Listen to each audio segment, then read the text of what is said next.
Welcome student, आज हम topic की शुरुआत कर रहे हैं, इसका नाम है मैग्नेटिज्म। 11th क्लास का ये जो टॉपिक है, इस टॉपिक को हम as per text book pattern पर आज वर्कआउट करेंगे। देखिए लगभग 600 पीसी की बात है, यहां पर आप टेक्स्ट बुक में देख भी सकते हैं।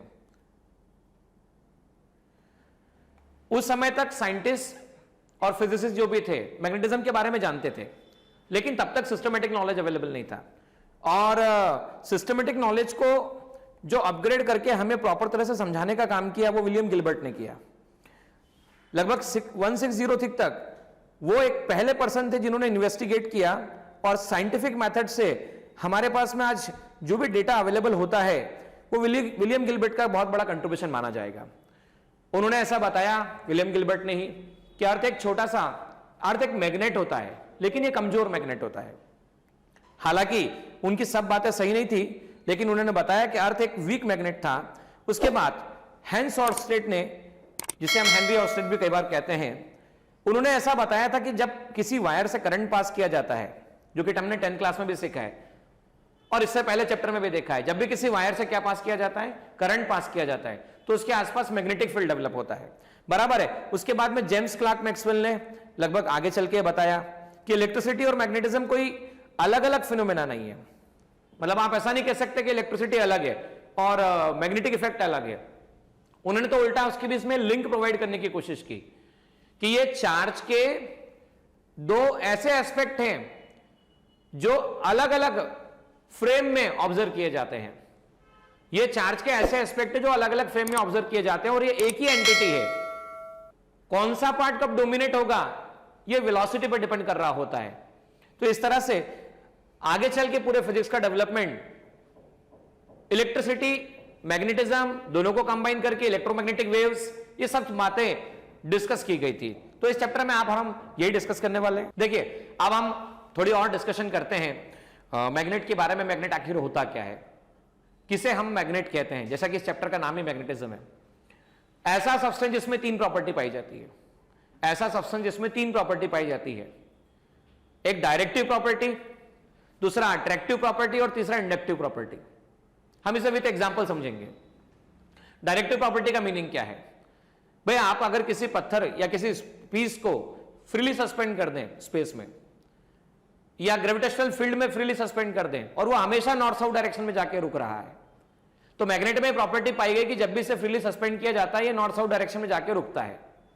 एक्चुअलिटी में ट्रू नॉर्थ के डायरेक्शन में नहीं रुकता है, इससे अलग नॉर्थ के डायरेक्शन में रुकता है। हम आगे डिस्कस करेंगे।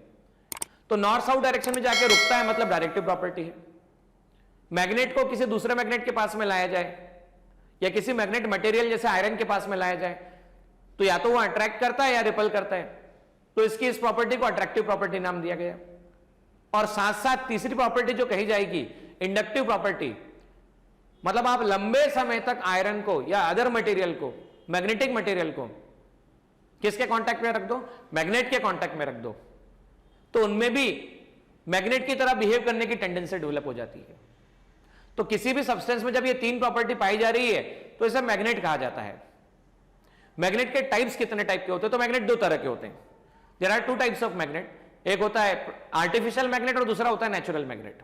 वापस सुनिएगा ध्यान से, आर्टिफिशियल मैग्नेट और नेचुरल मैग्नेट। नेचुरल मैग्नेट मतलब एक पत्थर, एक स्टोन, आयरन का एक ऑक्साइड Fe3O4, Fe3O4 में यह पाया गया कि उसके अंदर मैग्नेटिक प्रॉपर्टी ऑब्जर्व की गई, पर यह नेचुरल फॉर्म जो होता है यह हमारी रिक्वायरमेंट के हिसाब से जनरेटेड नहीं होता है।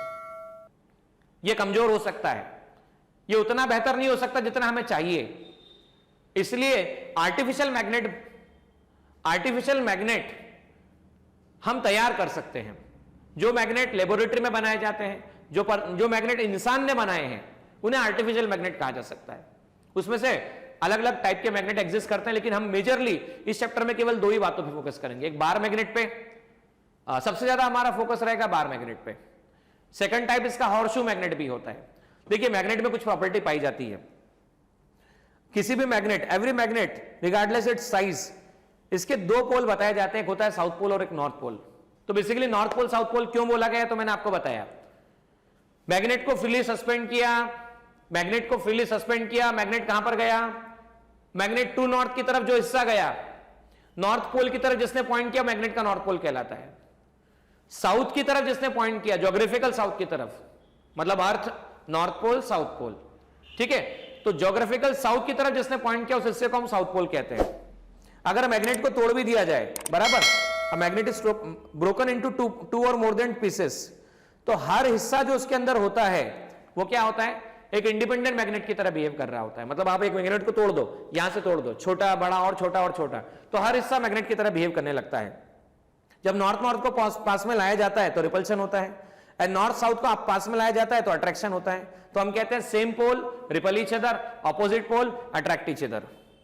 अब अगर हम जब भी किसी बार मैग्नेट या किसी मैग्नेटिक नीडल को सस्पेंड करते हैं, फ्रीली पाइवट करते हैं, तो यह हमेशा नॉर्थ साउथ डायरेक्शन में जाकर अलाइन हो रही होती है। या हम ये कहेंगे यह हमेशा अर्थ के नेट मैग्नेटिक फील्ड की डायरेक्शन में जाकर अलाइन हो रही होती है। तो आगे चल के हम इस पूरे चैप्टर में बच्चों बहुत सारी बातें सीखेंगे और समझेंगे किस तरह से इसके डिफरेंट एस्पेक्ट डील किए जाएंगे।